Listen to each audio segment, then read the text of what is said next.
The documentary you're about to see is about the SARAR participatory non-formal education methodology that emerged in the mid-1970s, inspired by Lyra Srinivasan, and a concern for the global poor, lack of access to basic education, and social injustice. Working with associates around the world in Africa, Asia, Latin America, even the United States, and drawing lessons that were emerging from the fields of adult education, humanistic, social psychology. The methodology focused in particular on the individual within the social context. The methodology is widely known for its impact in the water and sanitation sector, but since it's essentially content-free, it's also been adapted and applied to numerous sectors. We feel that the methodology, in fact, by sharing the essence and some of the basic principles beyond the tools, can inspire development practitioners to look further, go deeper, and find and use this in their own work.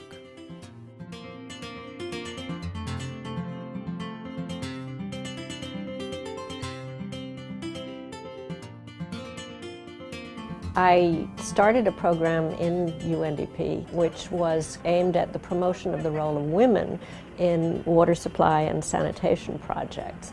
And it was part of the UN Water Decade, which had set very optimistic goals in terms of supplying communities around the world with water. And these had been essentially run by male engineers who had very technical idea of what installing a water supply system was, which had to do with all of the hardware.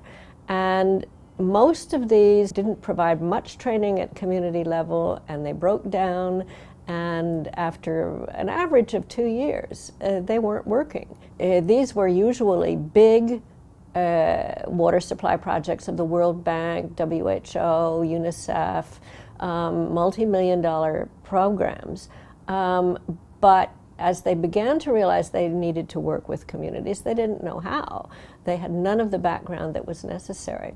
And that was when we realized that you have to start working with non-governmental organizations, that these are the organizations that do have the relationships with communities. And so we made them principal partners of our program. But that was when I had to look around for people who knew how to work with communities, had been practicing this, had experience in this. And this was how I came across Lyra Srinivasan, who had been practicing methodology that she called SARAR. And so we were lucky enough to be able to grab her and bring her in to work with our very small team under PHAST. Well, I have to go back a little bit in terms of my career. First of all, I had been working with the United Nations for 14 years, and it was great. And I was doing research, and I was doing drafting resolutions for the Social Commission to discuss and so forth. It was a wonderful experience. But after 14 years, I felt that I had not really seen any impact that I may have helped to produce at the level of a poor family. It was a very big decision because I had no alternative plan of employment. But I knew that I had to leave. And after trying a couple of things, really survival tactics, I got to know international voluntary agencies. The experiential part is so important in terms of adult education because that's how adults learn. And the SARAR approaches and principles can be built into a lot of training programs, where you move from the more experiential to the more didactic through the workshop process. Lyra Srinivasan talked about the fact that the prowess manual, Tools for Community Participation, was deliberately designed so that even though it was focused primarily on water and women, that people could understand by reading through the principles and be able to adapt them to their own concerns and sectors. First of all, you have to begin with the conviction that the people are capable of thinking for themselves, that they have the intellect, the capacity to think through their problems. And so you do not give them solutions, you give them situations, and you challenge them to find ways to improve that situation. And that's where the community members can challenge each other and come up with their own ideas. And it has proved to be both enjoyable and productive. Fue en el año del 2004, finales del 2004, 2005 aproximadamente, en donde nosotros empezamos a trabajar con SARAR y Teposeco. Nos enseñaron la metodología SARAR con herramientas muy sencillas, unos dibujos, mapas, dibujar nuestro pueblo, nuestra casa y nuestro baño. Y se fue trabajando por equipos, se hicieron equipos de, no me acuerdo si fue de 5 o 10 familias, me parece. Entonces fue importante porque había gente que a veces no sabía leer, ¿no? Pero sí se interesaba en pintar o en dibujar. Creativity is an essential goal of SARAR. Unless we can stimulate the mind of the village people to come up with their own ideas, they're always going to be dependent on the outsider. So we have to enable them to see how they can solve very simple problems and then increase the complexity of the stimulus that we provide them. One of the things very important about SARAR is it helps people reflect on their own role as trainers. And often what happens to trainers or community promoters or educators is that they tend to teach the way they learned. And they often fall into this role of being an authority. And we all like to do that. Right now I'm the specialist. I'm talking about what you need to do. And this is a real danger when you're trying to help people develop self-esteem. SARAR is an acronym which involves self-esteem, associative strength, resourcefulness, action planning, and responsibility for follow-through. This methodology helps them realize that they can do it, that they don't have to sit around and wait for government, and that a lot of government money and government tools, machines, etc., isn't going to be the answer to everything, that they are going to be able to provide the answers themselves if they can learn how to access the other things that they need. In places where there is a very strict hierarchy and everything has to be told and people have to just follow the instructions, it's extremely difficult for them to be open and participatory. Usually it's a very simple thing to do. But in some countries, which I will not name, it's been very difficult. They have not been able to do it. Recently somebody said to me that he had come to one of the courses and the first day he said, "What is this? Nobody is lecturing. You know, we're not giving lectures." Later on there may be some PowerPoint presentations and sharing and guest lecturers, but the first couple of days there's none of that. In SARAR we use pictures to a large extent because pictures are a way to vividly present situations that people can react to. But unfortunately, many people think that the use of pictures is somehow not dignified enough. They think it is kindergarten stuff. They feel that we are talking down to them. la herramienta de la metodología SARAR hay material muy bonito y uno de los favoritos que a mí me gustó mucho fue de Historia sin medio, ¿no? Que consiste en unos dibujos que está un pueblo así como muy feo donde hay basura, hay desorden, hay animales sueltos y personas desorganizadas, pues, ¿no? O sea, muy desordenada, y otra imagen en donde está un pueblo limpio, ya ordenado, no hay basura, ya las personas están sembrando hortalizas, ellos mismos producen sus alimentos. Entonces son cosas muy sencillas, pero que uno saca mucho, ¿no? En relación a otras metodologías y la metodología SARAR, si hablamos de metodologías participativas, yo creo que comparten el mismo espíritu, ¿verdad? Que es promover una participación real y exitosa de las personas, valorar el conocimiento local, crear una relación horizontal entre los diferentes actores que se involucran en los procesos de desarrollo. Tal vez la diferencia que yo veo con otras metodologías es que es una metodología bastante gráfica, ¿verdad? Y que lleva un proceso ordenado de llevarte desde la sensibilización a la conceptualización y luego a la acción, ¿verdad? En donde tú ya puedes planificar y actuar en una forma más ordenada y definida.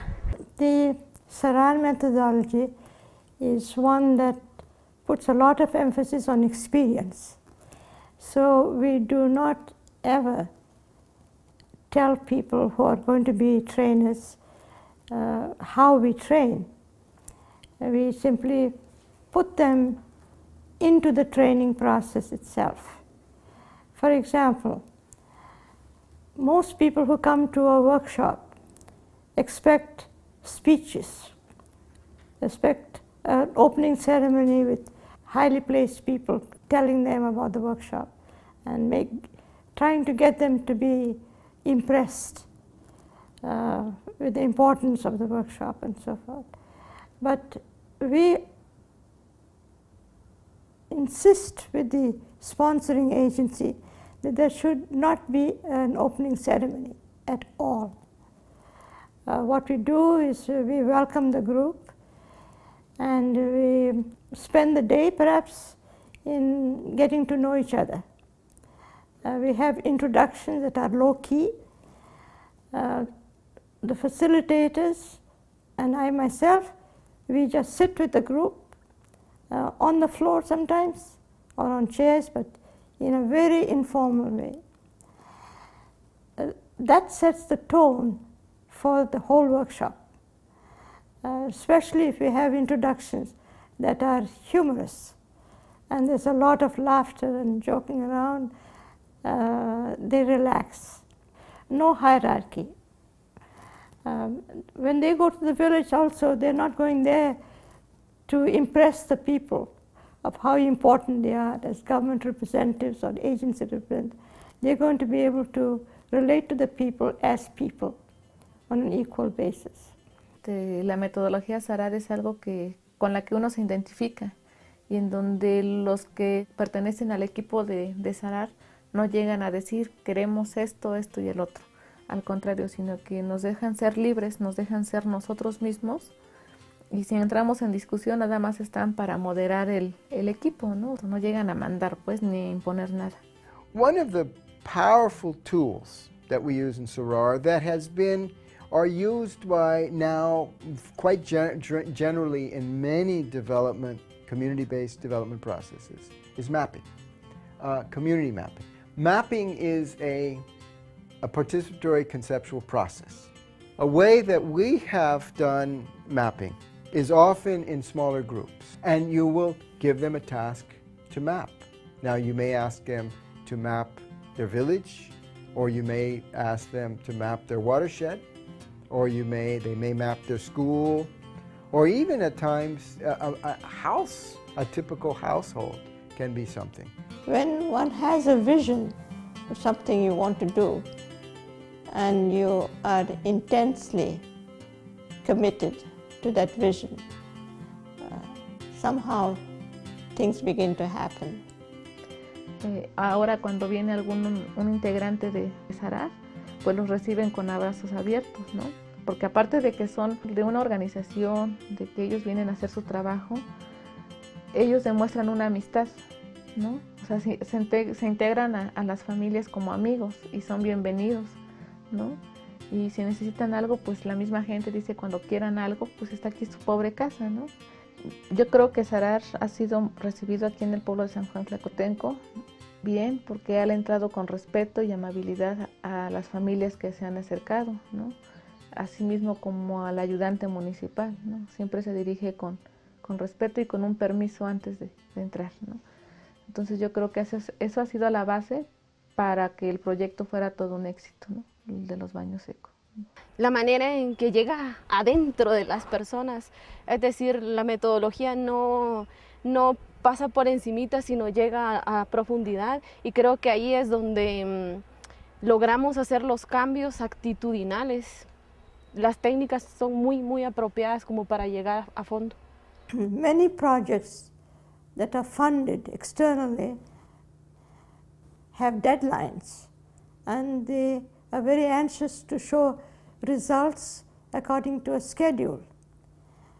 Therefore, they cannot afford, they say, to have a process that can take a long time. And they would like to be able to say, cut the discussion short and let's get going, getting things happening. And almost coerce the people to produce the results that they expect. Well, SARAR will not do that. SARAR wants the people to grow in ability so that it's not a temporary achievement. It is something permanent in their own selves that will continue even after the change of government or change of auspices or whatever. So that, I think, in time and with results will convince the higher-ups that it is worthwhile to take the time in the process to do that. Okay. I think one of the things that it's important to sort of understand about SARAR, or any methodology that shares these basic principles, is that development is based on people. People matter. People are the building block. And if you put these building blocks together into a group, which is what SARAR skillfully does in terms of facilitating, you will be able to really share and reinforce their inherent knowledge and their acquired knowledge. I am obviously convinced that the basic principles and the tools and the approach of the SARAR methodology are extremely valuable in terms of moving forward, in terms of development in the broader sense, in terms of creating sustainable communities. Donor governments, even private donors, want to be able to see that what they've been contributing to has in fact had the benefit.